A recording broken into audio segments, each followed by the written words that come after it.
Salute Talk Nation. Welcome back, everybody, man. Danny Garcia, Errol Spence Jr. going down, man. Fight night. Who you got? I'm going with Danny. Danny is the underdog. Danny has been the underdog. Let me give you guys some facts. Danny hit harder than Spence. Now, Spence does have the range. Will he keep Danny at the end of that jab the whole fight? We shall see.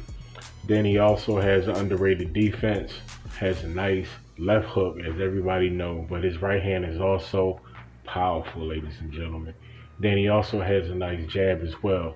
His jab reach is shorter than Errol Spence, so he's going to have to get on the inside, close that distance a little bit in order to be successful on the inside and at range using his jab.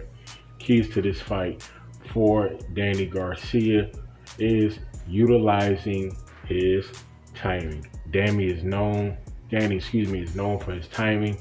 He's going to have to put that on display. Like he said yesterday after the weigh-in, he is bringing his A game. He's going to have to be on his A game in order to pull off the upset. It is going to be a good fight. Errol Spence, crafty, seasoned, strong, southpaw, looking to come back. Everybody know after the accident, a lot of people was looking with a whole lot of, is he the same fighter? Is he the same this? Is he the same that? Check it out. Errol Spence has something to prove. Will he be successful? Who knows? He's definitely going to have to keep Danny at bay. I think it's going to be a good fight. But to be honest with you, for Danny Garcia, if he's to come out victorious in this fight, he can't let it be decisive. He can't let it be too close because he is the underdog. Errol Spence may get the nod if it goes the distance. He's going to have to put in the work. He's going to have to get Errol in trouble, point blank, period. He's going to have to he's going to have to hurt Errol in this fight.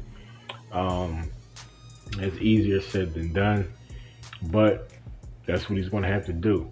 It's not going to be a good fight. It's not going to be gift wrap. If he hurts Spence early, Danny is definitely going to have to finish him.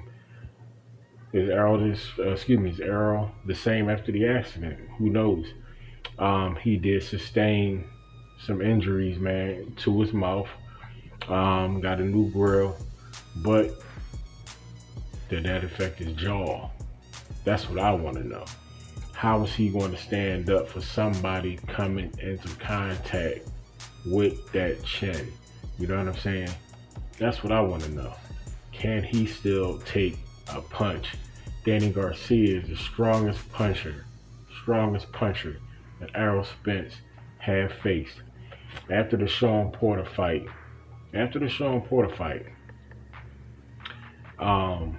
Danny Garcia was talking to Keith Thurman. Hey, if you let Sean hit you with some of those shots, let me hit you. You may not walk up out of there. Now tonight he's going to get his chance to show and prove what he said. Now, some of the same shots that he got hit with in that fight with Sean Porter, will Danny be able to exploit those same shots? Who knows? Now, everybody talks about the left hook from Danny Garcia, but I believe he needs to execute that right hand, because that left hand, they're going to be looking for it. He's going to have to disguise that left hand behind the jab. You know what I mean? Switch it up a little bit, go down to the breadbasket, come back up top, high, low, low, high. You know what I'm saying? But also, Danny is going to have to flat out just beat Errol Spence up. If he gives you arms, hit him in the arms. If he gives you shoulders, hit him in the shoulders. If he opens up his chest, punch him dead smooth in his chest. You know what I'm saying?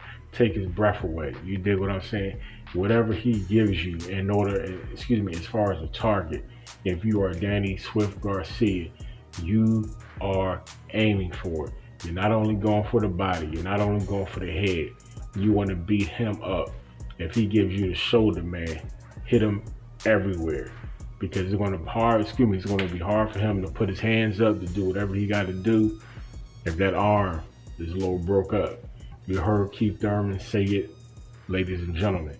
In that fight, when he injured his arm, that was because Danny Garcia hit Keith Thurman with a shot in the arm. And I ain't talking about a fluke shot. You know what I'm saying? He hit him with one of them nice little pieces. You dig what I'm saying? Had him in trouble, had him hurt. But ultimately, Thurman wound up getting the victory. Those fights was close. Sean Porter and Keith Thurman, that is. Those fights was close. Now, Danny already said, man, I can't let this fight be like those fights. I can't let it be close. It has to be decisive, as I said. Now, that's easier said than done because you still have to fight a smart fight. You don't want Spence to get lucky and get caught with a shot. Excuse me, you don't want, if you're Danny Garcia, that is, to get caught with a shot because you're trying to press and you're not pressing smartly. You have to be aggressive, but you have to be patient and smart while and when you do it. If you press the fight and be reckless, you're going to leave yourself open for a counter shot. Remember, in this fight, Danny is the one noted, for his timing. Don't let Errol take that from you. And him becoming the master of the timing game, no. Because that's what he's going to do. He's going to take the things that Danny Garcia is good at and try to beat him at his own game. That's what he did with Mikey Garcia as far as being a better boxer. Because they said he can't box Mikey. Mikey's the better boxer. Now with Sean Porter, they say he will never be able to win the inside game. Sean is too active. Errol stepped up, beat him on the inside, dropped him. So you saw how he dropped Sean Porter. It still theoretically wasn't a knockdown, but he caught him with that shot, caught Sean off balance, and his glove touched the floor, which is considered a knockdown. But when he caught him with that devastating left hook, and made him lose balance, basically, you know what I mean, his glove touched the floor. That was a beautiful shot. Till this day, I still don't understand why Sean Porter put himself in that position, because that was a terrible angle to be in and to try to unload a shot. You know what I mean? And it left him exposed and he got hit. Knowing that Danny Garcia, he's going to have to modify his movement as far as his defensive prowess. He can't come in low like that, because that shot, Errol Spence throws those inside hooks, left and right. Remember, he caught Sean with that shot. He also knocked out Leonard Bundu with that right hook. So the inside game, Danny has to be worried, especially once he covers up. Make sure that you keep those eyes up. Don't just go on your guard, because you know sometimes Danny, he loves to do the no look, even though he throws the hook when he does that. But still, when it comes to the defense, he's going to have to keep his eye on the prize the whole fight. Can't give Errol too many opportunities to capitalize on it. You can't. You're going to have to stay ahead on the cards, round by round, one round at a time. I know they was talking about Danny Garcia, that is, taking Spence out as far as a knockout, that is, in the 7th round. That's cool, but win every round. That is the goal. Round by round, one at a time, win every round. Errol Spence is going to try to keep Danny at the end of that jab all night long. Outbox him, keep him at range. If he comes in, try to catch him with something nice. That's going to be Errol Spence's fight. And if he gets in trouble as far as hurting, he's able to, I guess, offensively, stave off Danny Garcia, is going to get interesting, because Danny does have power. He does have power. Now, I wouldn't suggest getting into a fight at close range with Errol Spence, but if you got to get down and dirty and you got to get it in and you got to throw him, be careful. This is for both fighters. But with Danny Swift Garcia, he does have that power. But Danny isn't known for his inside game. Now, nobody knows what they worked on in camp. That could have been one of the things that they worked on in camp. He said they worked on this, they worked on that, they worked on everything. So if they worked on the inside game in camp, for Danny Garcia, that is, it could be trouble for Errol Spence.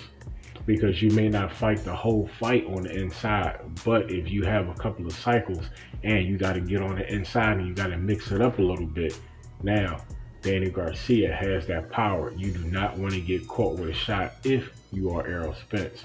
Although Errol the true Spence, is nice on the inside. So where's going to be the sweet spot for Errol Spence Jr.?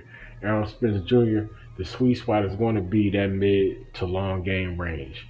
He's going to have to probably fight on the back foot going into this fight because Danny should, and I think he will, press the fight. If you want to go in there and get those belts, you are going to have to take them. So check it out, fight fans. It's going to be a good fight. Stay tuned. Stay motivated. Stay humble. Protect yourself at all times. Guard up. Mask up. Don't forget to like, comment, and subscribe. Check out the other channel, Talk Nation, baby. Join us. The link is in the description. Catch you guys on the recap coming soon. Enjoy the fight. Peace. Let's get it.